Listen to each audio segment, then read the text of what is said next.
Before I start, I would love that every one of you please select all panelists and attendees while you chat with us. Because it'll be an interactive session with all of you here together and me. So if you have a doubt and a question, I would love that even the people, everyone who's attending the session can also parallelly see what your doubt is. So if you don't select all panelists and attendees, that will not be seen by others. So please do that. Okay. Now, as Rachel did mention that there's a Q&A box, I would like to also tell you all that I love taking doubts. So if in case while I'm teaching, any of your doubt does not get addressed, don't worry, please put that in Q&A. I will always take your doubts right at the end of the session. It may be that I'm not great with the chat parallelly. So I hope that's fine. So can we start already? Let's begin. Now, there's this little slide that I have just put a quote by Desmond Tutu. I don't know how many of you know him. He's actually human rights, someone from South Africa who's really fought for a lot. Now, this quote, it just connected with me a lot because considering the current times as we all have a very argumentative side to every individual. Everyone agrees to that, right? Everyone has their own voice, have their opinions, have everything. Now, a very important part, if you realize, can you tell me in these sentence what really attracted you? For me, improve your argument was a very important aspect. Since we are doing critical reasoning today, I thought this quote really made sense. Now, a very important thing is why GMAT is really testing me on critical reasoning. Why GMAT? What GMAT really wants to see. Obviously, we're not going to be involved in arguments. We won't be involved in logical sharing of data while giving the test. But the whole idea behind this whole exam of GMAT, of course, doesn't stop at GMAT, right? Everyone agrees. Why are you taking this exam? You're taking this exam to, of course, enter a college where you would be pursuing a course. And after you pursue that course, that's post your MBA, we all would be moving into our own dream careers. Everyone agrees to this? So you can please write in the chat box if that makes sense what I just said.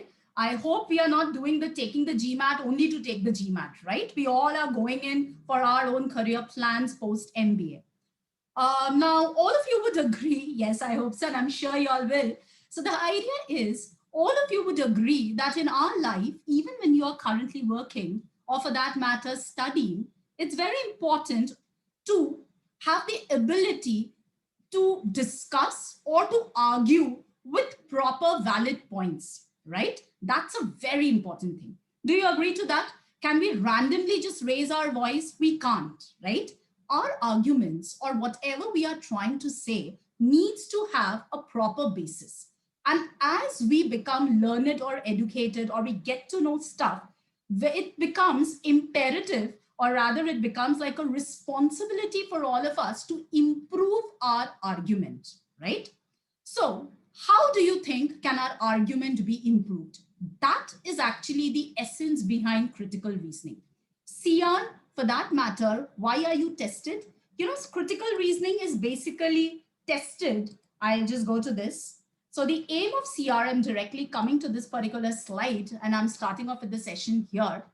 CR actually tests you with the understanding of a paragraph structure. Now this is data reading.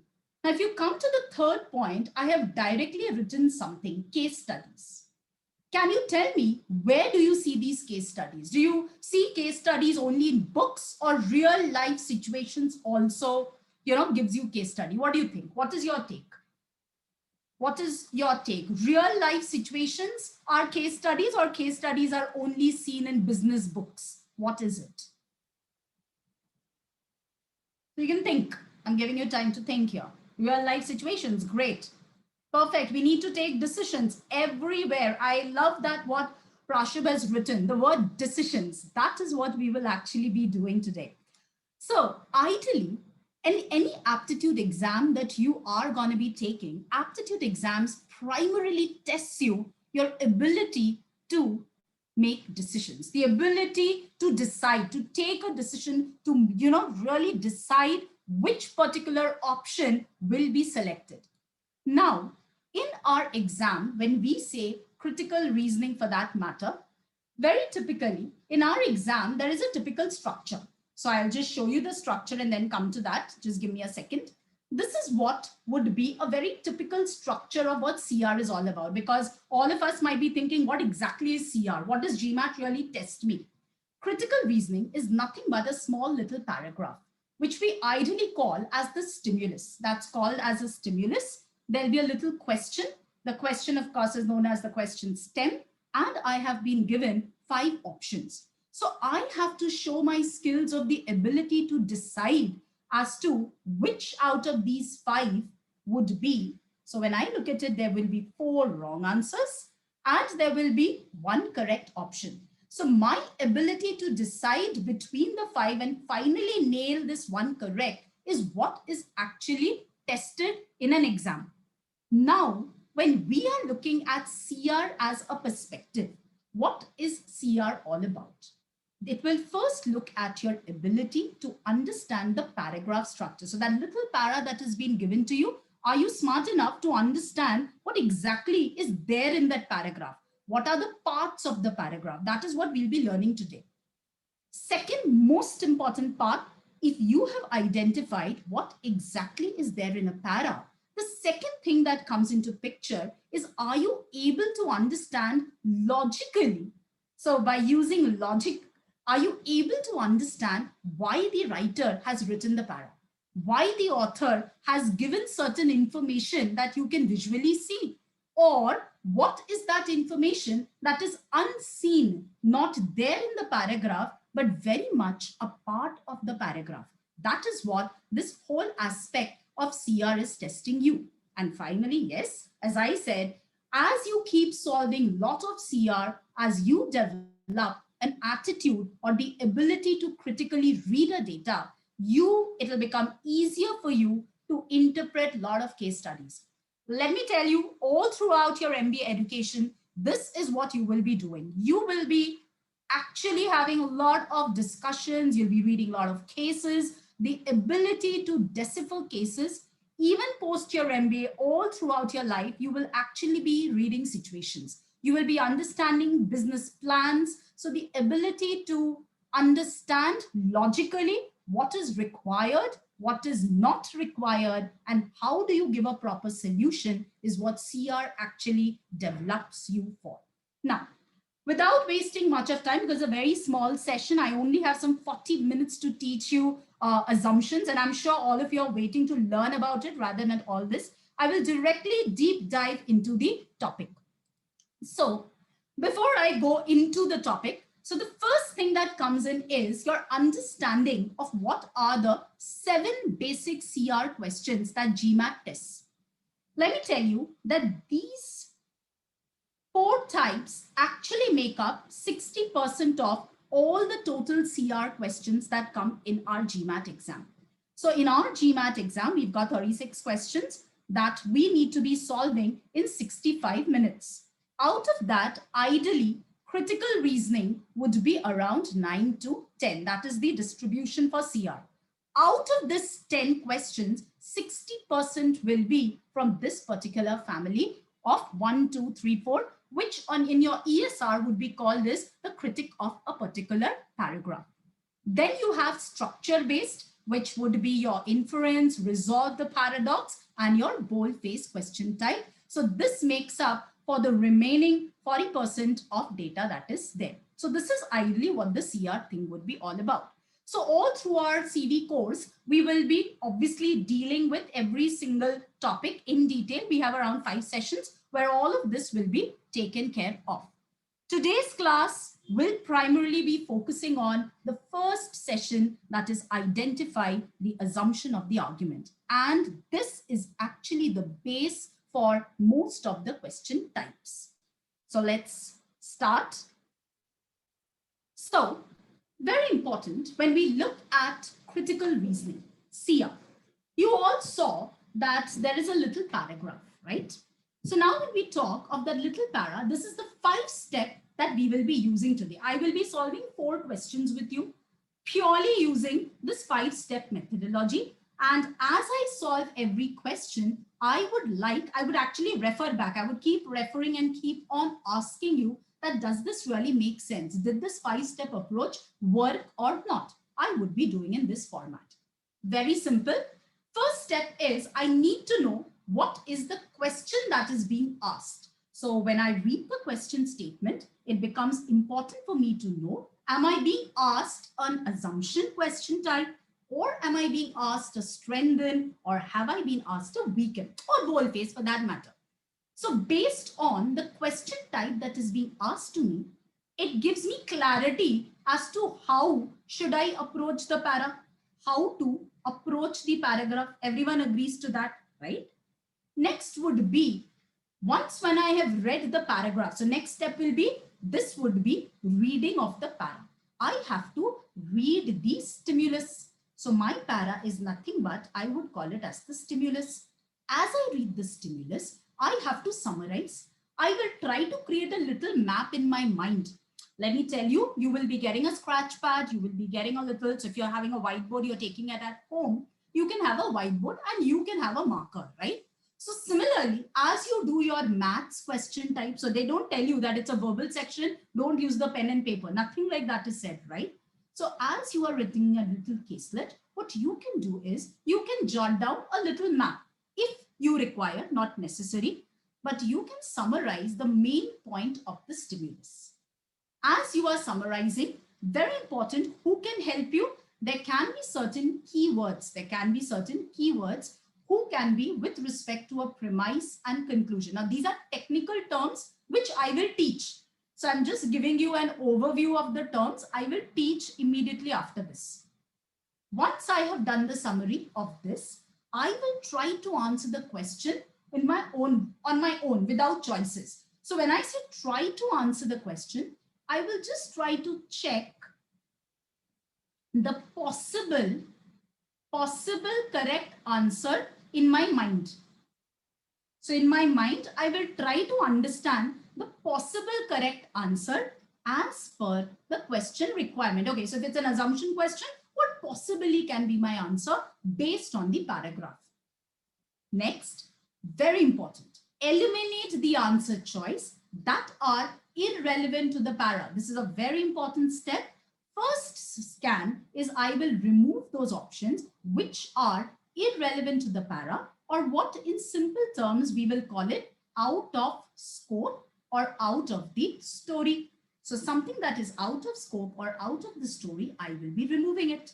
And last but not the least, when I am left with the two choices, the great XY pair that I will say, when I am left between two choices, very important it is to compare the two remaining choices to arrive at your correct answer. So ideally, what method am I using? I am using the method of elimination.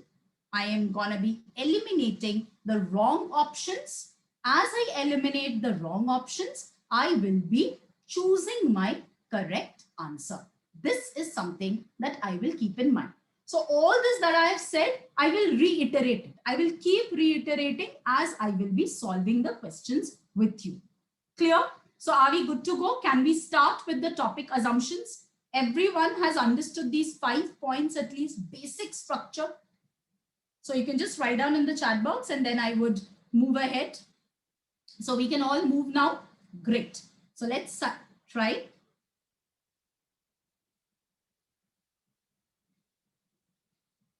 Now, purely based on the 5 things, purely based on those 5 pointers, I want you to try this question. Very simple. So my first step was what? Which was my first step? This was my first step, step 1, right? This is my step 1. Step 1 is read the question. So what does the question say? The argument above is based on which of the following assumptions? So the question gives me a clue. What is the clue? That above there is an argument, right? So I very well know that there is an argument, an idea, some kind of a thought that an author has written here. This particular argument is based on which of the following assumptions? Now you may not know what is assumptions. I have not taught you. Purely based on your logic, can you tell me what would an assumption be? Will it be true to the paragraph, true to the para, or will it be false or against the para? What will it be? What do you think? I have not taught. I'm just trying to ask you. Pure logic. Based on which of the following assumptions? This is the question. This is the clue. It is based on which of the following assumptions? What do you think? I'm given the word based. So I've given you a clue. Argument above is based on what? So what is the basic take? True to the para or against the para? I would like a few more replies. True to the para. Excellent. The word based can be the clue, right? So based on this, let me just read the paragraph. It says that the regional university recently hired a new football coach. Although she has several years worth of coaching experience and is a diligent student of the game, she was never a member of a college football team. For this reason, the new coach will be unable to build a successful program. So when we read this, so I did step 2. So as I read step 2, what is that little summary that we all got? Do you agree that this paragraph tells me about a new football coach, right? What about the new football coach? This new football coach basically has years of coaching experience. Coaching experience is one parameter. So I'm drawing a little map here.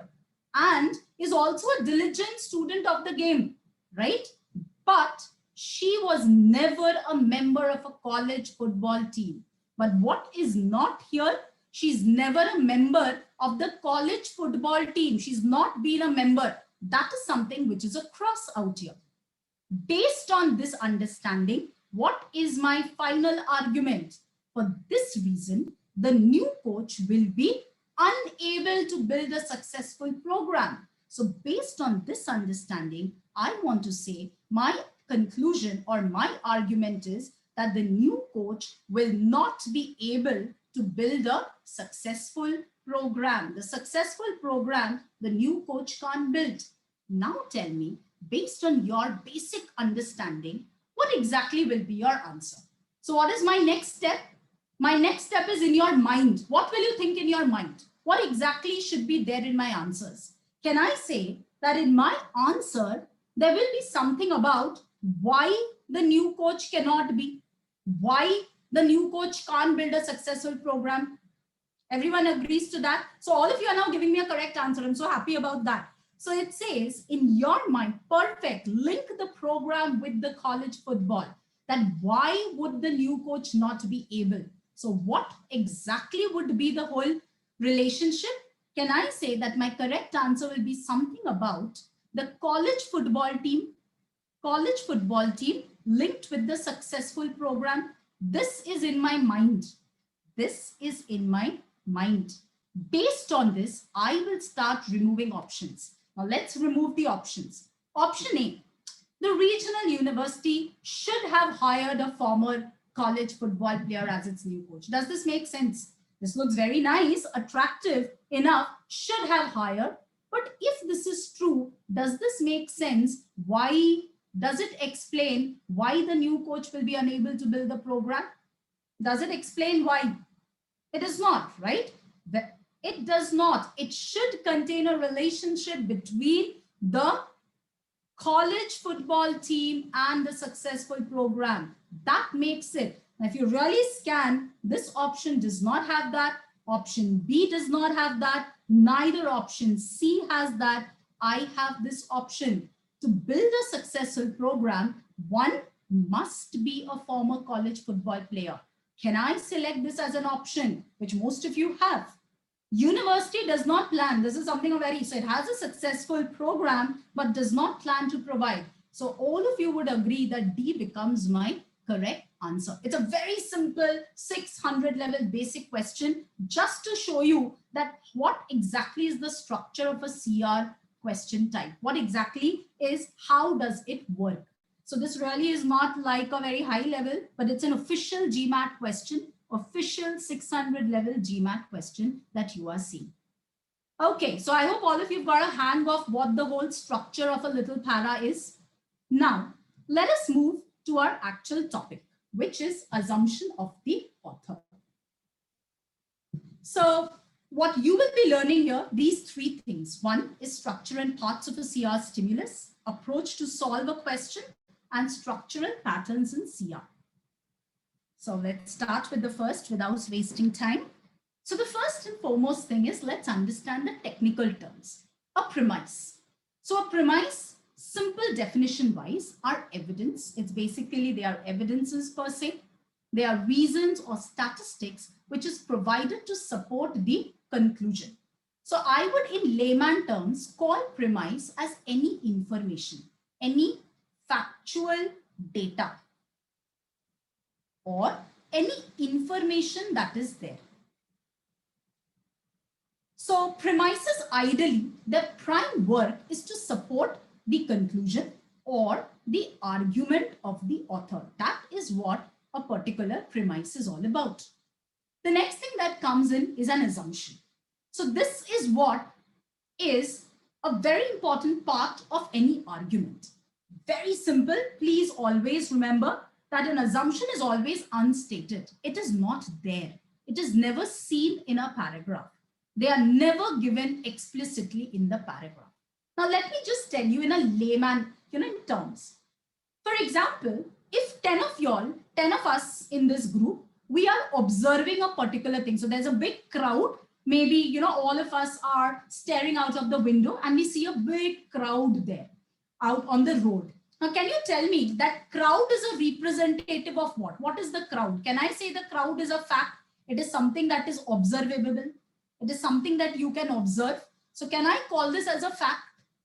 Can I say that we are 10 observers here and every observer is observing a particular crowd there? It is a fact. Moment I see a fact, what happens is all these 10 observers will have something in their mind. So do you agree that as an observer, you all would be, all of us might be parallelly thinking. So we are seeing something and we are parallelly thinking something. Do you agree to that? That as we see, we think. Now, every one of us, can we think the exact same thing? Can we have the same exact thought process? Is that possible? It's not possible, right? It's really not possible that everyone will have the same exact thought process. All of us will have some kind of a logic that we are, thinking in our mind. Now, suppose I am asking you as your teacher, what did you all just see? What did you all just observe? Can you tell me whatever you will tell me as a speaker, whatever information you give me as a speaker, what is it?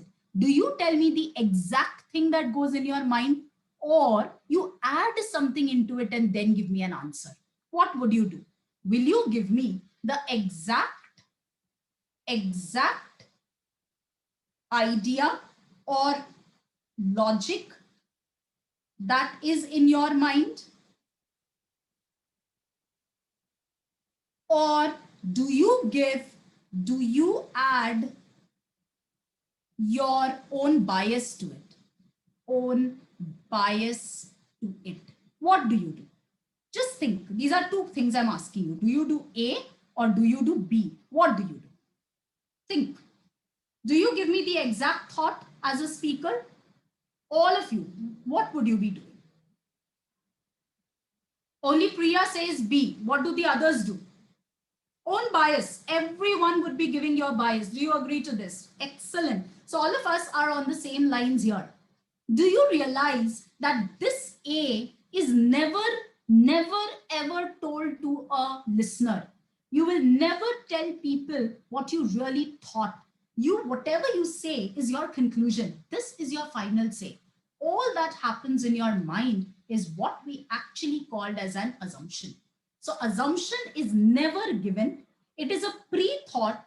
It is a pre-thought of the writer before he reaches to his conclusion. So he has a piece of data. The author has a piece of data, a piece of information. As he has given this information, the writer will think, okay, this evidence, because there is this evidence, I think this must be the case.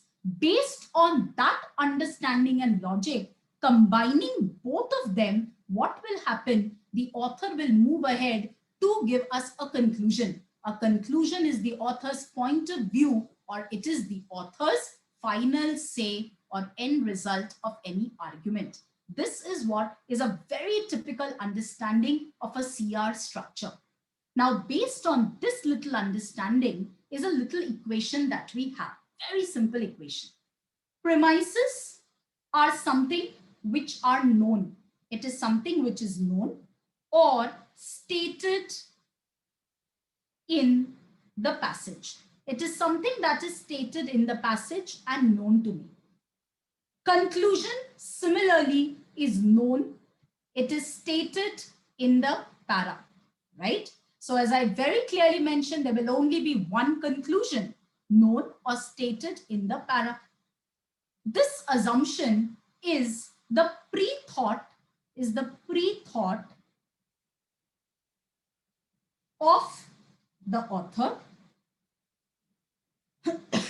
Excuse me. It is the pre-thought of the author based on, very important, it will be based on the stated premise, which,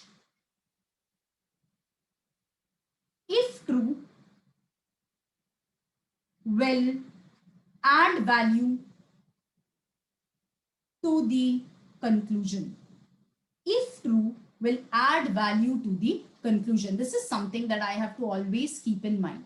This pre-thought, which happens in the author's mind, this happens purely in our author's mind, will always 100%, if true, will prove this conclusion to be valid. So what exactly would be my approach? As I said, I'm calling this X and I'm calling this Z. So logically, the first step, if I have to say, the first step to solve a typical assumption question would be is identify the conclusion. That's my first step. Always identify the conclusion. Once when you have identified the conclusion, you also need to identify the stated basis. What exactly is the basis of this conclusion, or technically we call it as the premise. Based on what logic the author is reaching to this conclusion is your first step. Second, very simple, only 2 steps for assumption questions. Second, the correct answer, what will it do? The correct answer should explain, it should explain how or why the conclusion is valid. That is your basic logic. How or why the conclusion is valid, very important, within the limits of X and Z. Within the limits of X. What is X? X is my premise. What is Z? Z is my conclusion. So only based on these two, I will be solving your questions. You don't have to do anything else. Only based on this simple logic. And of course, third will be elimination methodology, which is removal of irrelevant options. So let's try the first question. All of you can see the question. Everyone can see this question. I'll be launching the poll for you. So purely on your own, I'm giving you 2 minutes. You can just try and then we will solve this. 2 minutes, the poll has been launched. Can you see the poll? Can everyone see the poll?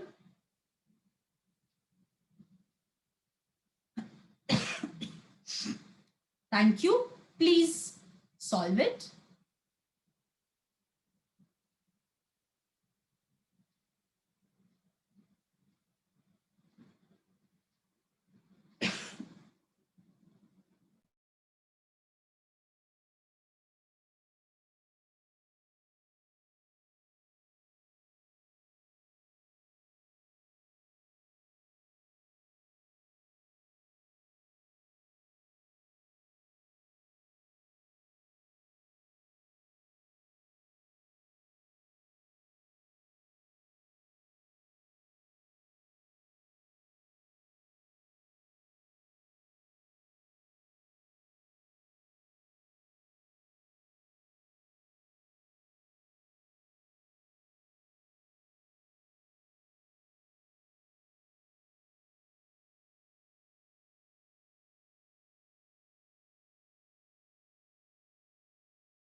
Okay, 2 minutes are over. I'm giving you another 30 seconds.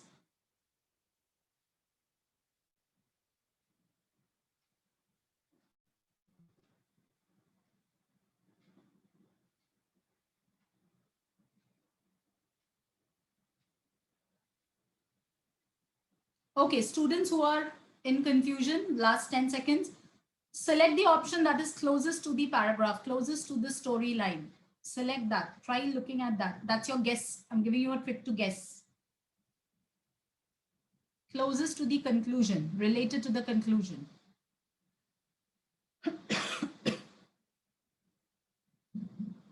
Last 10 seconds, I'm going to be ending the poll.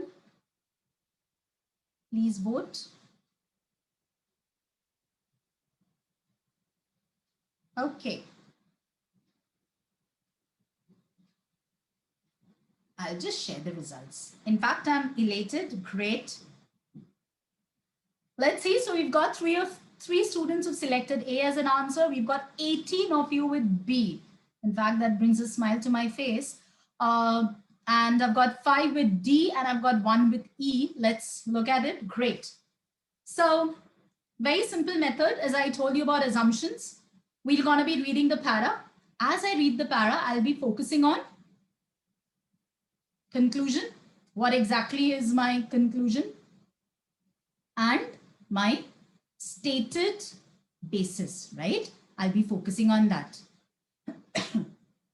So let's read. Ramirez says, the film industry claims that pirated DVDs, which are usually cheaper than legitimate DVDs and become available well before a film's official DVD release date, adversely affect its bottom line. Great. So pirated DVDs, they are actually adversely affecting the film's bottom line per se, and they are cheaper. I have data about it. But the industry should note what the spread of piracy indicates.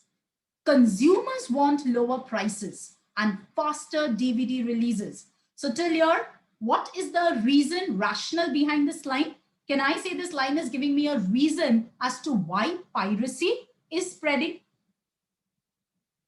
Last line, lowering prices of DVDs and releasing them sooner would mitigate piracy's negative effects on film industry profits. Now, moment I read this paragraph, everyone agrees that this is the conclusion. Every student who has selected A, B, C, D, E, right? Everyone here agrees this is my conclusion.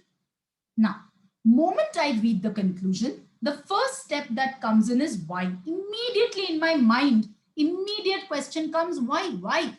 What is the basis? Now, will that basis be beyond the para or will it be there in the para? It has to be there in the paragraph, right? What is the basis? Basis is the previous line. This particular line, the previous line, this is the premise.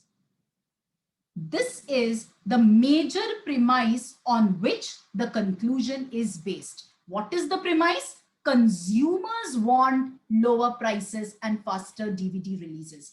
That becomes my basis. Now, what exactly will be my correct answer components? What would I look for in my correct answer components? I will be, what is my step approach? I will be looking for 100% out of scope options. Moment I find 100% out of scope options, what will I do? I'll just change the pen color. They would be wrong options for me, right? Parallelly, what I will be looking at is the possible CA answers, possible correct answers. Who is a possible correct answer? The one which is related to the conclusion, related to the story. Let's move. Releasing legitimate DVDs earlier. Great, this looks attractive. So let's release legitimate DVDs earlier. Okay, releasing them sooner would not cause any reduction in the revenue of the film industry receives from film's theatrical release. Now, this option, does it look attractive? It's a very attractive option for some of us because I have to release it sooner. Let's hold this option. I'm just holding this just to show you all something. Let's go to B. Some people, okay, would not otherwise purchase pirated DVDs would be, some people who would otherwise purchase pirated DVDs would be willing to purchase legitimate DVDs if they were less expensive and released earlier. Now, moment I read option B, can you tell me when I compare it with A versus B, what is that is missing in A? Can you tell me what is missing in option A? What is missing in option A? Very important. Prices is missing. And there's another parameter. Can you tell me? There's another word. What was the basis of the argument? Was the basis of the argument only lowering prices and releasing? What was the basis? Consumers want this. Consumers want. Who exactly is the star here? It is the consumers. Only lowering prices or only releasing them would not have made sense. Why do I need to release them? Because there is demand for it. There are people who want it. Look at option A now carefully. Option A just says releasing legitimate would definitely not cause any. Great, very good. But does it give me guarantee that it will mitigate piracy's negative effect? Does it give me guarantee? It does not give me guarantee, right? Because what is missing is my prices aspect is missing, as well as my consumers. Option B tells me some people who would go for pirated, they would be willing to purchase the legitimate DVDs. Now, if this is true that they would be willing to purchase if they are less expensive and released earlier, does this make sense why I should lower the price of the DVDs and release them sooner? Does that make sense? So definitely I can hold this option, right? This does make sense. Let's go to the next. The film industry will in future be able to produce. Can I say this is a classic out of scope? This is a classic beyond the scope of the paragraph. Next, some current sellers. Great. There are some current sellers. What are they doing? Of pirated DVDs would likely discontinue their business if were released faster and price lower. Between option B and option D, can you tell me the difference now? What exactly is the difference? What is option D speaking about? Option D is speaking about the sellers of pirated DVDs. But is this the basis? Are they the reason for the observed phenomenon? Are they the basis?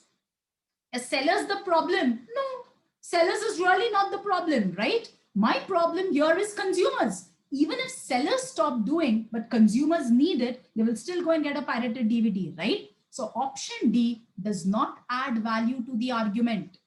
Last, current purchasers of pirated DVDs. So current purchasers, great, it can be consumers, are aware that those DVDs are not authorized of this. Does this really make sense? Even if they are aware, does it tell me that if true, how will it mitigate piracy's negative effect? It does not tell me. So if you look closely, option B becomes my best answer or the least strong option that I can select.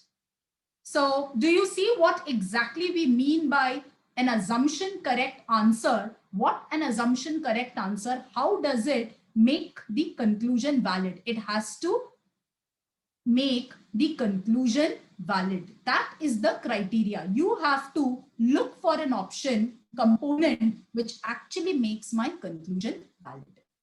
Clear with this? It has to add value. It has to be additive in nature. Great. I'll come to that, Dhaval. So all your doubts, please ask. I would love to clear that. So it says that consumers want this. Now, when I say all, I have a subset that some people who would otherwise would be willing to purchase, right? Some people.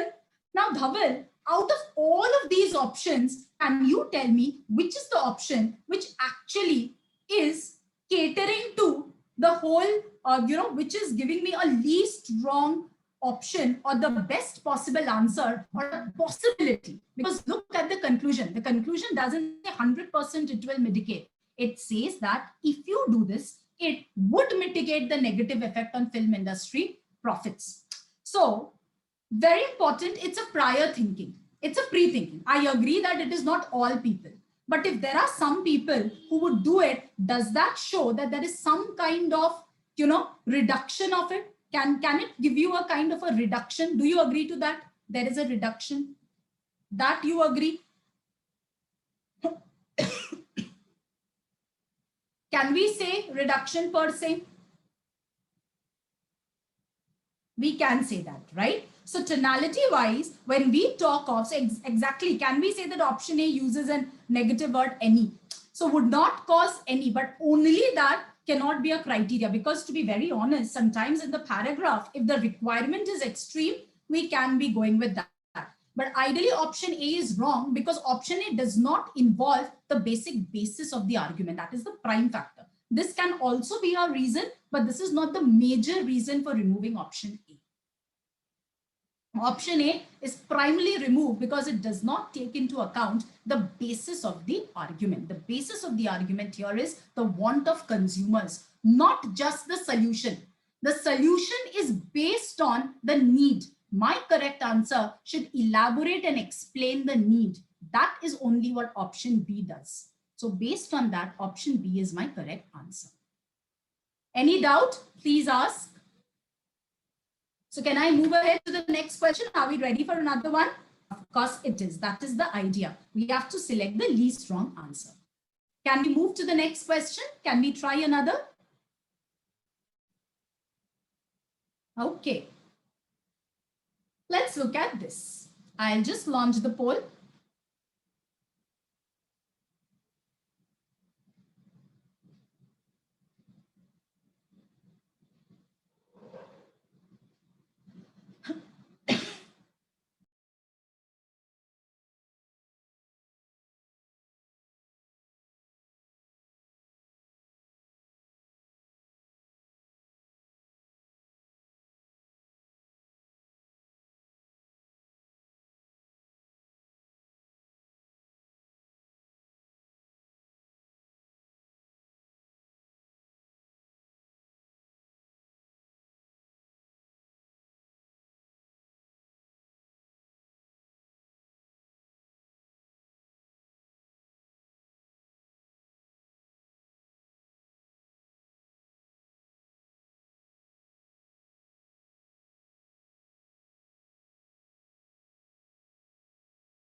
Last 10 seconds, I will be closing the poll.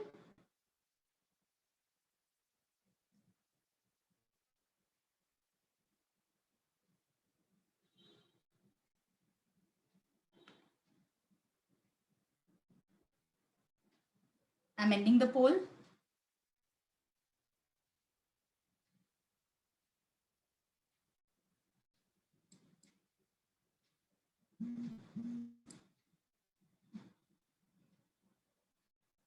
Great. So let's see this. So that's really nice. So now, one thing I want to ask you all, when you read this paragraph, did you notice a pattern? Did you all see a pattern? Anyone noticed any pattern? Now, let me give you some examples. I'm taking it the other way around. I have 1, 2, 3. What do you think out of these 3 you saw? What do you think? Which one?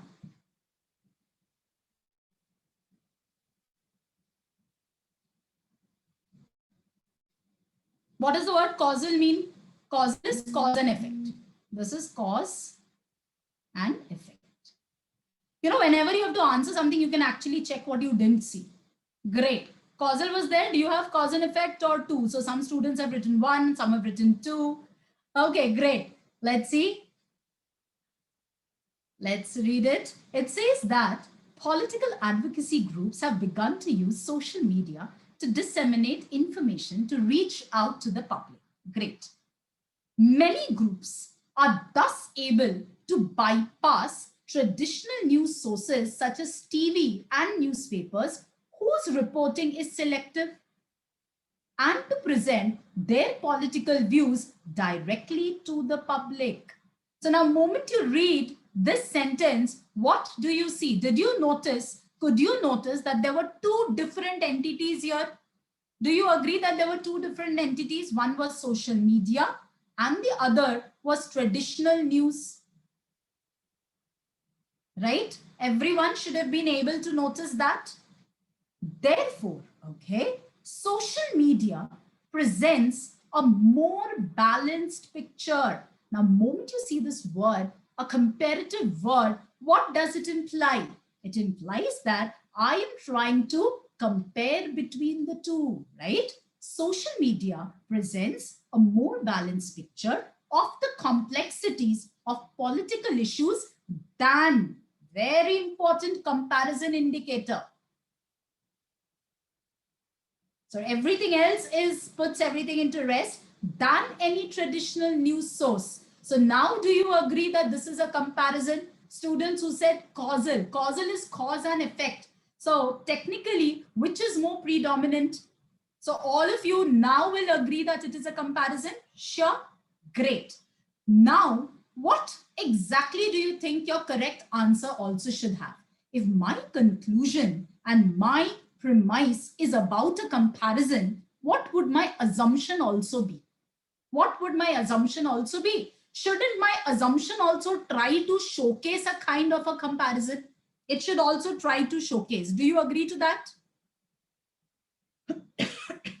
That should be the thought process in your mind, right? More balanced picture. Social media is giving us a more balanced picture. Now, why am I saying this?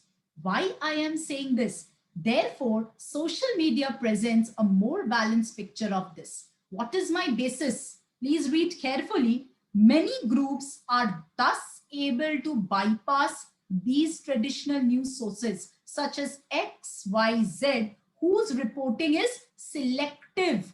A very important word here was the news reporting of this is selective. There is a bias. I'm sticking to the para to present their political views directly to the public. So what am I assuming? What am I assuming? Now think the creation of the answer here, that social media would be free of bias. Do you agree to this? I've not yet gone to the options. From reading of the paragraph, I have created this little summary in my mind based on what data I have. Clear? Now, can I move into my options? Let's see. Social media is accessible to enough people. Now, is this the issue? Accessibility? Is this the issue? To ensure that political advocacy groups can use these services to reach a large percentage as they could through this, there is a comparison, but is the issue really what we are discussing? We are not discussing that. This is classic out of scope. Next, people could get a thorough understanding, great, of a particular political issue. Thorough understanding. Are we looking at that? By sorting through information provided by several traditional news sources. Now, moment you see this, each with differing editorial biases, can you tell me what is the tonality of this option? Can I say this option is promoting traditional news, right? If it is promoting, this is going against the author's conclusion. The author's conclusion actually is against traditional news, negative, whereas this is showing me a positive aspect. I can safely remove this, right? Next, information on political issues disseminated through social media. Are we discussing political issues? Yes, we are. Disseminated through social media does not come almost entirely from advocacy groups that share a single bias. Now, what does this say?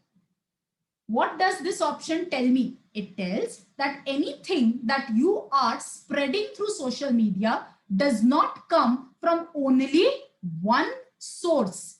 If it does not come from only one source, what would this imply? What would it imply?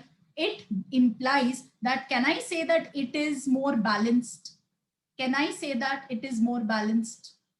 If it is not coming almost entirely from one source, it is evenly spread. Can I use this word? That it is more balanced or evenly spread. Can I say that? Let's keep that.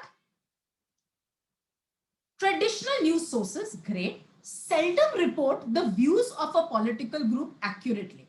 Now, is accuracy really the issue? Is accuracy the issue, or bias versus free of bias the issue? Accuracy is true or false. Am I dealing with true and false? We are not looking at true and false. So this can be safely removed. Next, most people who get information on political issues from newspapers and other traditional news can readily identify the editorial biases of these sources. If true, does it tell me why social media? Does this option give me the comparison, or is it putting both of them into and part? Does it really give me why something is better than the other? It doesn't, right? It is just telling me people who get can identify, but it doesn't tell me why social media can give us a more balanced understanding. That's where I can safely remove option E, and C is my correct answer. Clear with this? Now so everyone gets a hang of what exactly, how assumptions actually are, and what kind of patterns are we looking at. I'll repeat C. See, option C says that any information that is spread through social media, it does not come from one source. It does not come from, does not is the word, come almost entirely from advocacy groups that is sharing one single bias. So they all don't have one single bias. What does it mean? They have different biases. If they have different biases, what would it imply? Is it selective in nature? It is not selective. It has different viewpoints taken into consideration. Means it is free of a single bias. Okay. Any doubt? Clear with this? So I have taught you two assumption questions purely based on a very straight line approach. Straight line approach means I'm only looking at true to the paragraph. Now, assumptions, as in GMAT, there is something called as a negation rule. People also teach assumptions with a negation rule, where I would try to use that. Now, negation rule is nothing but a very simple thing. What I do, how we do negation is, every option I will not test for negation. Every option I will not test for negation, because that might confuse you. You really don't know what to do. So what you should ideally do is, you should first remove all the out of scope options, all the irrelevant options, and then from the sample size, from your XY pair, you can use the negation rule. So for example, if I use negation rule in this option, suppose I say, information on political issues disseminated through social media. This does not, if I use a not here, negation, let's cancel, not. What does it say? It does come almost entirely from groups that share a single bias. Now, moment I say this, what will it mean? If I say that information, just give me a minute, I will erase this part now. So if I say that the social media does come almost entirely from a group that is sharing a single bias. If this is true, if true, what does it do to my conclusion? If true, what does it do to my conclusion? Can I say that it negates the conclusion? Can I say that? This is a classic negation rule. This is what we mean by a negation rule. It is weakening the conclusion. If I have an option which is weak, if I'm using not before it and it is weakening the conclusion, then that becomes my correct answer. Now, if you want to try with any XY pair of yours, you can try. So you will realize that when you're putting a not, it will be irrelevant to the conclusion. Any option you can pick up. You can ask me, ma'am, for example, any option anyone would like to pick. Just let me look at your close options. Let's look at option A. Okay, social media is not accessible to enough people. Great. To ensure, okay, not accessible to enough people. But how does it impact the balanced picture? Does it impact the balanced picture in any way? Does it impact? Yes or no? It does not impact, right? Do you agree? It does not impact in any way. It is irrelevant to the argument. So this is another way that you can solve your assumption questions. But first and foremost, you should always try the basic methodology of finding an answer that is making the conclusion valid or supporting the conclusion. Clear? Can we have one more question? Last question. Can we try the last question?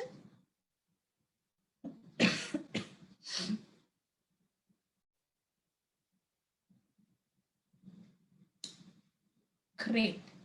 So I'll just relaunch the poll for y'all.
Thirty seconds more.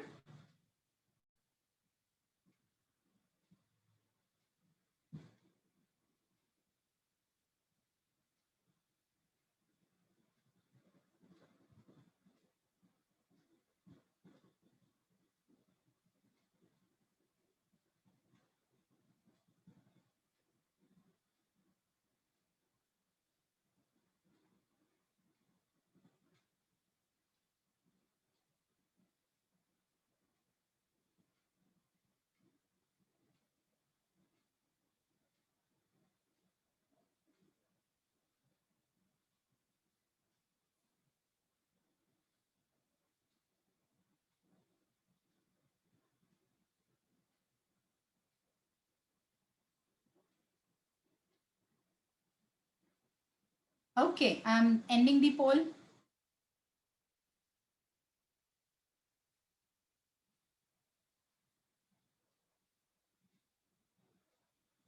So y'all were doing pretty good in the initial bit. So now here are a lot of mix because everything looks very similar. Okay, can you tell me what happened with this question? Was it really confusing, all the options? In fact, the last two questions you all did really well and they were not so easy also. Okay, did you all notice the pattern? Did you all notice the pattern? What pattern is this now? Let me go back. So what were the three patterns? Causal, comparison, and statistics. Causal, excellent. So did you see a cause and effect?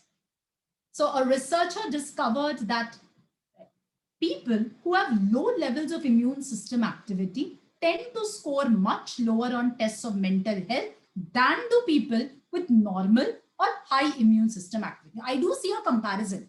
There is a comparison, I agree. Okay.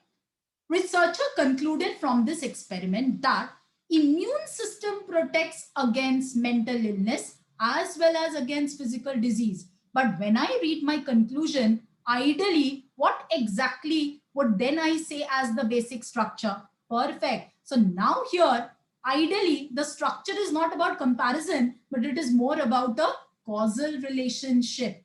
So whenever there is a cause and effect relationship, you have to be very careful. You have to be careful about what? So if I say, if X is causing, if X, then Y. So if I have the word if, I know that X is taking place, so Y will take place. That's fine. But I cannot say Y is there. That means necessarily X has happened. I can't say this always. I have to be careful that this cannot always happen. This can't happen. But yes, X is happening, Y will take place. Similarly, I cannot say, I can say that Y is not taking place. This is not happening. So if this is not happening, I can say that X has not taken place. This has not taken place. But I cannot say that X has not taken place. So always, please note I'm writing the word always. It can happen, but always it cannot be true. I cannot say that Y has not taken place. Very simple logic. If it rains, I play. So if it's raining, I play. I playing, my playing action can be due to number of causes. There can be many reasons why I play. Rain is one of them. So if it is raining, I can play. But I can't say I'm playing. So 100% always it is raining. I can't say that. Please remember this. Similarly, I can't say that today I am not playing. I am not playing. Sorry, I am not playing. So if I am not playing, what does it imply? 100% all my causes will not take place, right? All my causes, definitely it is not raining. But I cannot say that it is not raining today. No rains today. So can I be sure always that I will not play? I can't say that, right? Why? Because playing as an action can have many other causes, can have other causes other than X. So this is a little thing that you should always logically keep in your mind. Now, let's get into this question. Very simple question. So my conclusion is, researcher concluded that from this experiment that immune system is protecting against mental illness as well as against physical disease. So what exactly becomes the cause? What really is the star here? Who is the star? Immune system is my star, right? And this is like a solution. This is going to help me against mental illness. Let's move. Now, when can this be true? Can you tell me when can this be true? Logic. Even before I go into this paragraph, sorry, my options, what exactly will it be logically true? If I am saying this is the star, this is going to help me. If you are giving a solution to a problem, suppose you are giving a solution to a problem, what is the other assumption? What is your assumption? Suppose you are giving me a solution to a problem. What is the assumption. Can you tell me what is a simple logical assumption? Simple logical assumption. Think. Forget immune system from this relationship that I've given, because this is the clue. This caselet can keep changing, but what I'm teaching you here will never change. This is a wonderful methodology to select an answer without any confusion.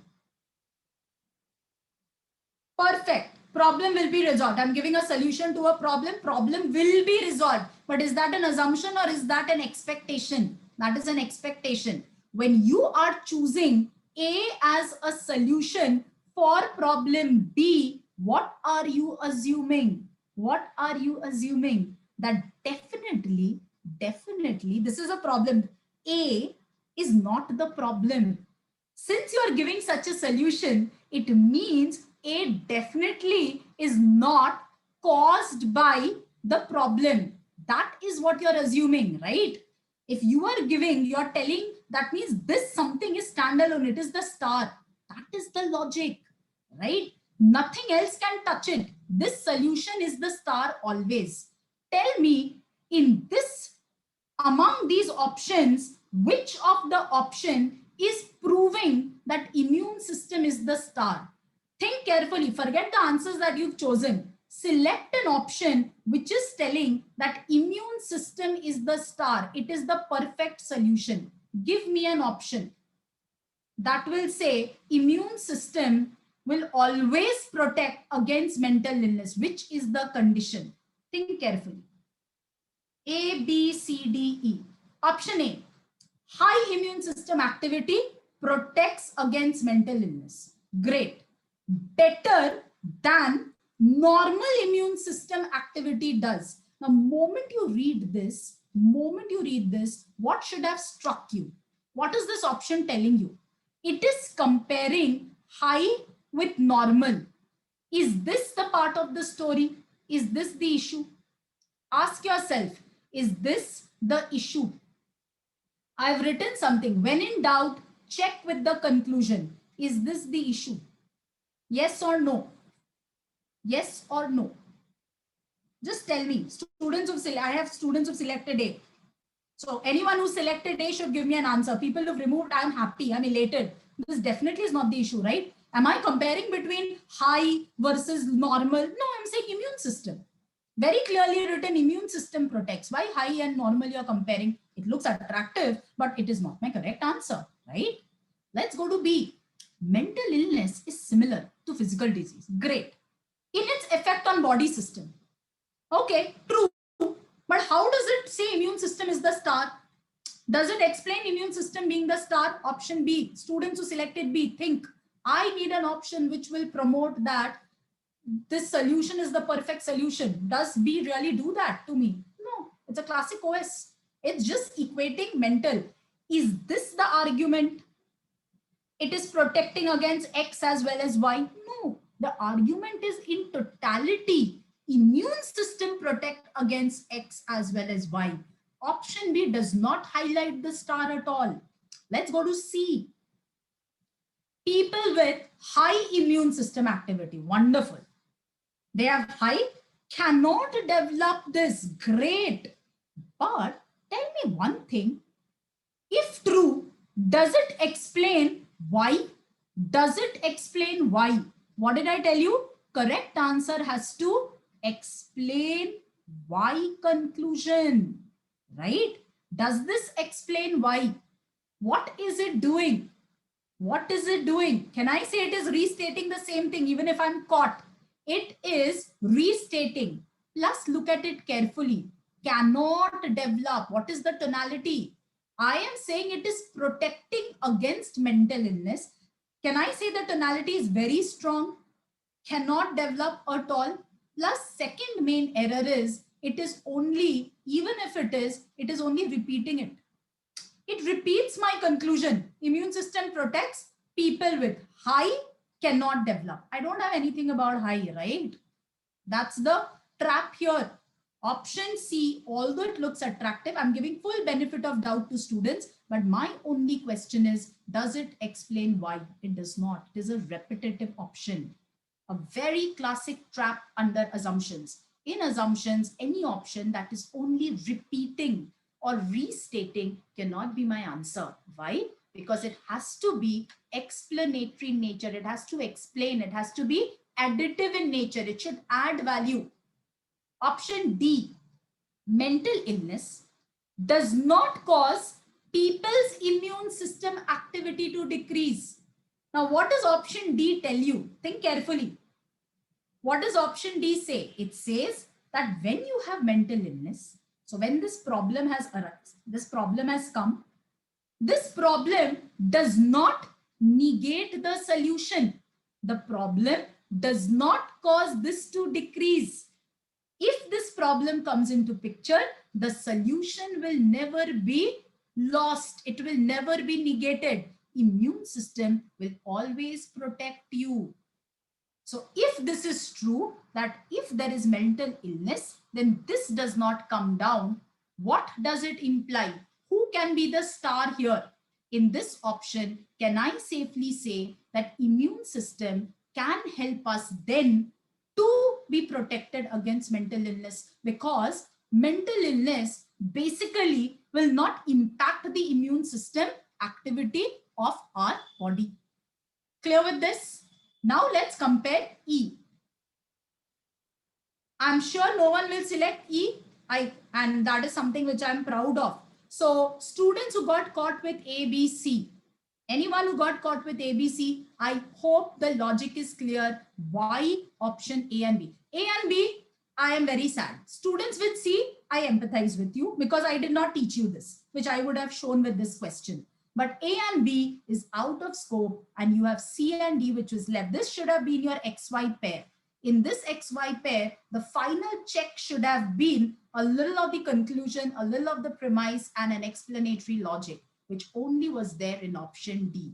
Option D was giving me a reason why this would be why immune system can protect, because the solution will never be a problem. If I am administering a solution to you, the solution will always be a solution and never be a problem. That is a very important logic in decision making. So if you are in a business scenario and you are giving up, if you are giving some kind of a trick and a tip to a person, that trick and tip will never falter. That is the assumption. So that is the logic that this caselet was trying to test. Okay, so this actually brings me to the end to this. It looks like B caused A. Which one? Bhumesh, but B is not causing A. It is saying does not. Please see very carefully. The word is not. It says B does not cause A. It does not look like that. It clearly says that mental illness cannot be caused by this. That is the rationale that is being written. Okay. So XY pair relation you explained in right top corner. Which right top corner? Can you please put that? Exactly, if you can just mention in the Q&A what exactly is the top right corner. So Bhumesh, I hope your doubt is clear with does not and B caused A.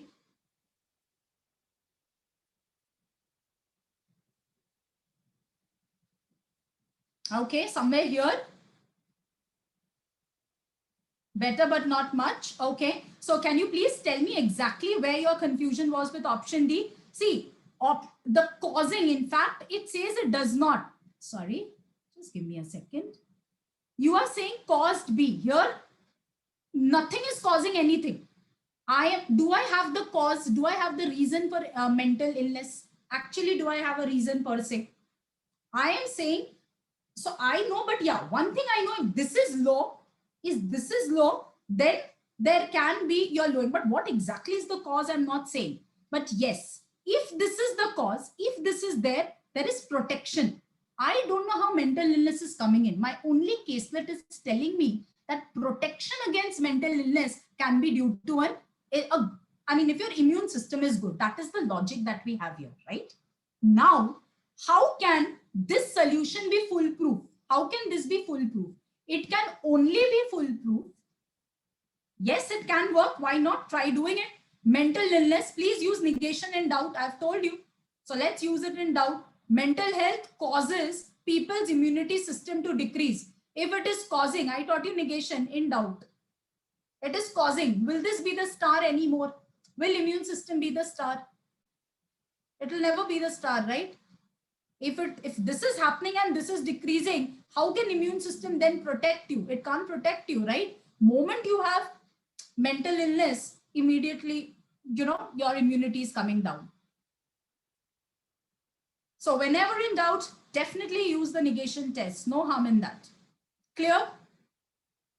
So Deepthi had asked the question, will negation test work? Deepthi, please select all panelists and attendees. So again, Amruta, all panelists and attendees. So others cannot see your doubt actually.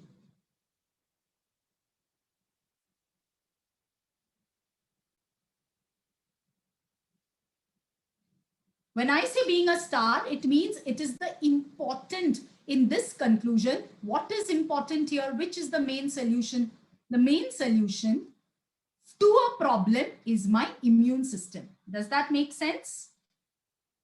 Immune system is protecting against this. Does that make sense? Yes. So that is only what we are calling it as the main. So if I am promoting something, my assumption explanation also should be such that whatever I am promoting should remain as the star, right? Should remain as the important character. Do you agree to that, Amruta? Right? It makes sense. So the same logic, if you look at option D, it clearly says that if I have a problem, my problem is mental illness, then be rest assured, it will not cause the immune system to come down. So if that is true, can I conclude that immune system will protect me against mental illness? I can say that, right? Is something that I can definitely talk. Does that make sense now? Welcome. If you negate it, so option D, you're negating it, right? Minus D. So moment you negate it, immune system is not. So moment it is not, what is falling, Bhavesh? What is falling flat? My conclusion is also getting negated. It's weakening the conclusion. So if it weakens the conclusion, it will become my correct answer. Any option that is weakening the conclusion becomes my correct answer. So that's the reason I never teach negation. When I was doing the straight part, it was going fine, right? Clear with this now? I hope it makes sense, Gumesh, now. Okay, great. So I come to an end to the session. So definitely this is what is the basic takeaway that we will keep in mind with assumptions. So if you notice there is no negation here, nothing. Premises and assumption will reach to the conclusion. We've done that. We need to find this. Assumptions will always prove the conclusion valid. Keep that in mind. They are explanatory, never given explicitly. So hence, what would I do? Remove options. Therefore, remove options that restate the conclusion. Restate the conclusion. Always remove such options. Keep that in mind. Remove options that restate the conclusion. There'll only be one conclusion in a GMAT CR question. Be rest assured, you will not have 10 conclusions. And yes, so I'll just summarize today. So we were looking at, so this is what we were looking at, the 5-step approach. Very important is to identify this, summarizing the main point. So I will tell you, if you do not identify the conclusion properly or the parts of the argument properly, the conclusion and the premise, if you miss out on all of this, then the answers will also fall flat. You will not get correct answers. Think of a possible correct choice closest to the conclusion. This is very important. Eliminate irrelevant, that is out of scope. Cross them, compare the remaining choices to get the correct answer. So the XY pair analysis as per question requirement is very, very important. So especially for these is to identify structural patterns, correlate them while solving. And the most important thing, all of this falls flat, but elimination is the key. Always look for the least wrong answer option. That's the basic catch of CR all about.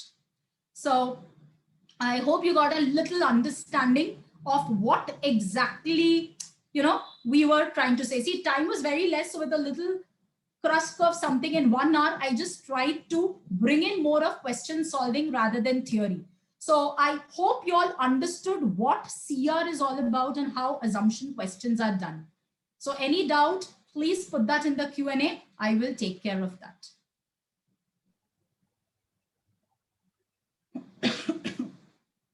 Okay, that's something I think I will hand over the session to Rachel. Is Rachel there? So, hi, Shreeleena. Thank you so much. It was the session was really insightful. I'm sure they all found it very helpful. Those who have any questions, please post it in the Q&A window. We'll take it in a few minutes. Shreeleena, if you can move to the next slide. Yes, I would. So before the Q&A session, I'd like to give you a little bit of an introduction about Crackverbal. So as you know, we help all students prepare for GMAT and apply to B schools for their preferred MBA programs. In terms of our GMAT course delivery, we ensure that the foundations and basics are covered in depth, as you must have understood that from the session that you attended just now. Our actual classes are even more, our faculty members discuss it in even more detail, and you get to interact with them as well in some of the courses that we offer. And we have a very result oriented approach wherein we ensure that you are able to apply the concepts, not just understand the theory, which is really important on GMAT. And we have in our courses, we actually have tests, sectional tests that actually help you understand the performance at every level. And we also have always on support that people who help you whenever you have the doubt, you can reach out to them anytime. So that's something that we offer at Crackverbal. Shreeleena, you can move to the next slide.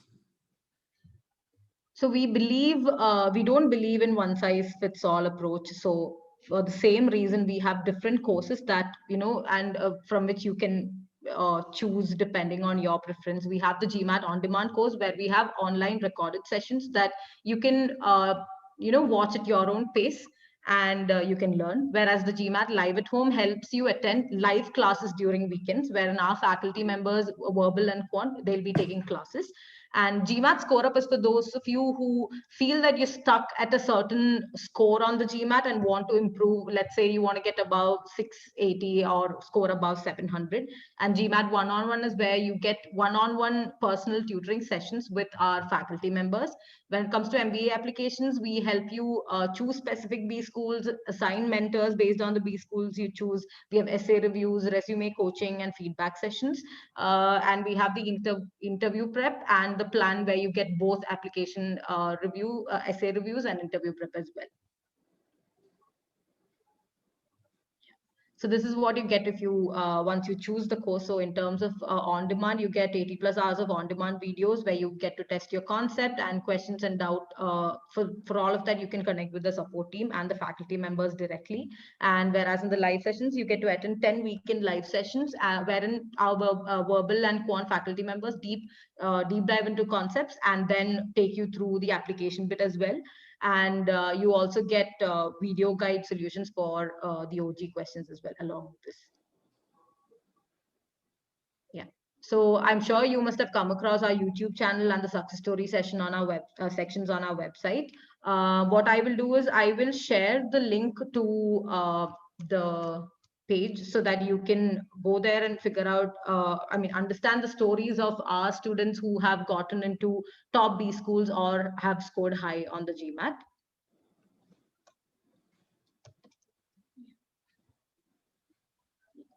And this is the GMAT CR session that you attended just now. We have a complete GMAT CR class coming up in a week's time, which is happening on a weekend. If you wish to join that, all you need to do is to drop a message in the number that I've given in the chat window. You can just drop a WhatsApp message in this number, and our representative will reach out to you and help you out. And if you wish to see how the courses are and whether it's suitable for you, you can try out our GMAT Kickstarter course, and you can decide for yourself as to whether you want to go ahead with it or not. I've shared the link to the GMAT Kickstarter course in the chat window as well. So I think we can take the questions now. So I don't think many, because I think there are only questions or Q&A with respect to recordings, Rachel. Right. So, Questions you've I taken think there's care. one question in the chat window. Yeah, there is chat. Okay. How to approach weaken and strengthen questions.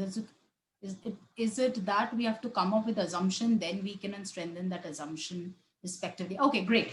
So see, yes, a weaken and strengthen if you're looking that, but ideally speaking, you have to go and flow with an assumption. Very simple logic. Now, if you can think, look at the word weaken, what the word weaken would all be. I mean, weaken what? You normally say weaken the argument. So same logic as an assumption question. You identify the conclusion, you identify the basis, and for a weaken, you will need to find an answer that actually will be refuting or going against the conclusion within the limits of the para that's there.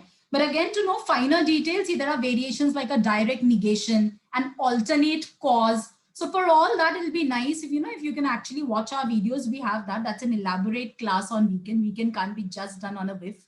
But yes, strengthen is very simple. Strengthen questions, same logic. You have very important logic is you have to read the question carefully. What exactly does the examiner want you to strengthen? So there can be two people who are conversing maybe in the paragraph, but the examiner may want you to find an option that is strengthening the argument of maybe Mr. X and not Mr. Y. So you should always read the question carefully. Similarly, obviously, to weaken. Based on the question requirement, we need to select an answer that will which will support or add value depending again on the question requirement of the paragraph. Now, the difference between an assumption and a strengthen, in an assumption, I can never have a new premise. I can never have a new data point. It has to be based on the stated premise. If you notice, in today's class, everywhere I was mentioning the word stated premise. But in strengthen, I can have n number of examples. I can have different examples, right? So, but the criteria of selecting that example would be that it should match the stated idea of the paragraph. That is how you have to take into consideration. So I hope it made sense, whatever I said. But yes, so in a nutshell, I'll just try to explain that to you. Pretty similar. Welcome. So RC, how many lectures for RC we have? 10 lectures sufficient to complete the course. See, when you say 10 lectures, there are 10 hours basically that we are looking at. That would be sufficient to complete the course. So I would suggest go through our Kickstarter course, go through the videos. I mean, if there is an RC or the first demo class, I think that's a class you can connect with them. So that's a class you all can definitely watch that class, Bhumesh.